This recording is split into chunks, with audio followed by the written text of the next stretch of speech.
Assalamualaikum warahmatullahi wabarakatuh. Nama saya Andrea Oktavia Risti, di Prodi D3 Kebidanan Universitas Jenderal Ahmad Yani Yogyakarta.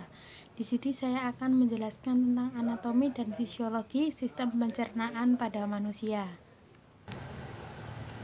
Nah, berikut organ-organ yang ada di sistem pencernaan manusia. Yang pertama ada rongga mulut. Nah, rongga mulut ini terdapat gigi, lidah, dan kelenjar ludah. Nah, yang pertama ada gigi. Gigi ini merupakan salah satu bagian paling kuat pada tubuh manusia. Gigi terbuat dari protein dan mineral serta kalsium. Secara umum, fungsi gigi berperan penting dalam mengunyah makanan serta membantu agar dapat berbicara dengan jelas. Nah, selanjutnya ada lidah. Lidah ini merupakan indera pengecap yang terdiri dari sejumlah bagian dan memiliki berbagai macam fungsi. Selain berfungsi sebagai pengecap, lidah juga memiliki berbagai fungsi utama, antara lain membantu kita berkomunikasi, mengunyah, dan menelan makanan. Nah, yang selanjutnya ada kelenjar ludah. Kelenjar ludah ini berfungsi untuk menghasilkan air liur. Kelenjar ini memiliki peranan penting, yaitu untuk melumasi mulut agar tidak kering, membantu menelan, melindungi gigi dari bakteri, dan juga membantu pencernaan makanan. Nah, selanjutnya ada faring. Faring adalah hulu kerongkongan yang merupakan percabangan dua saluran, yaitu antara saluran yang menghubungkan mulut kerongkongan disebut saluran pencernaan atau orofarinx yang berada pada bagian belakang. Nah, fungsi utama faring adalah sebagai saluran alat pencernaan yang membawa makanan dari rongga mulut hingga ke esofaring. Nah, selanjutnya ada kerongkongan atau esofagus. Nah, kerongkongan atau esofagus ini, saluran ini merupakan jalan bagi makanan yang telah dikunyah dari mulut menuju proses pencernaan selanjutnya di dalam lambung.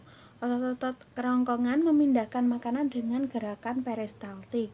Nah, selanjutnya ada di bagian abdomen. Abdomen ini perut dan bagian-bagian yang memiliki fungsi yang sangat penting, yaitu organ abdominal bertanggung jawab dalam pencernaan dan penyerapan makanan. Otot abdominal melindungi organ-organ dalam. Nah, yang termasuk di organ abdomen itu yang pertama ada lambung. Nah, lambung ini berfungsi untuk mencerna makanan. Setelah makanan dicerna di mulut, makanan akan masuk ke esofagus dan kemudian menuju lambung. Di dalam lambung inilah makanan akan melalui proses pencernaan tahap kedua. Yang kedua ada usus kecil atau usus halus. Usus kecil atau usus halus ini terbagi menjadi 3 usus. Yang pertama ada usus duodenum, usus jejunum, dan usus ilenium. Duodenum ini usus 12 jari, usus jejunum yaitu usus kosong, dan juga ilenium ini usus penyerapan. Nah, usus kecil atau usus halus ini sendiri adalah bagian dari saluran pencernaan yang terletak di antara lambung dan juga usus besar. Dinding usus kaya akan pembuluh darah yang mengangkut zat-zat yang diserap ke hati melalui vena porta. Nah, usus kecil atau usus halus ini tadi terdapat duodenum, jejunum, dan ilenium. Nah, usus duodenum ini adalah bagian dari usus halus yang terletak setelah lambung dan menghubungkannya ke jejunum. Pada usus 12 jari terdapat 2 muara saluran, yaitu pankreas dan kantung empedu. Nah, di dalam usus halus atau usus kecil itu yang pertama ada duodenum atau usus 12 jari. Nah, usus 12 jari atau duodenum ini panjangnya 20 cm.